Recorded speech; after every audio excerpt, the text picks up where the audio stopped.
Pleura அல்லது நுரையீரல் உரையை பாதிக்கும் வியாதிகள் அல்லது நோய்கள் என்ன என்பதை காண்போம். நுரையீரல் உரையில் நீர் சேரலாம். இதை நுரையீரல் உரை நீர் அல்லது ப்ளூரல் எஃப்யூஷன் என்போம்.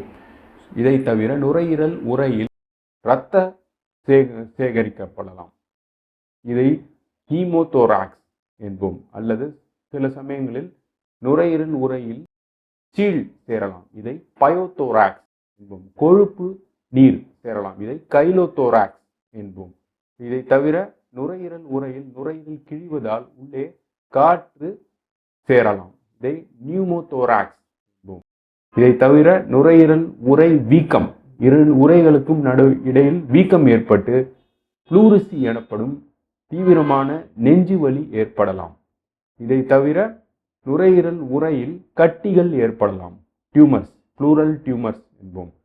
இதை தவிர நுரையீரல் உரை சுருங்குவதால் நெஞ்சு கூடு ஒரு பக்கம் மட்டும் சுருங்கிவிடலாம். இதை ஃபைப்ரோதோராக்ஸ் என்போம்.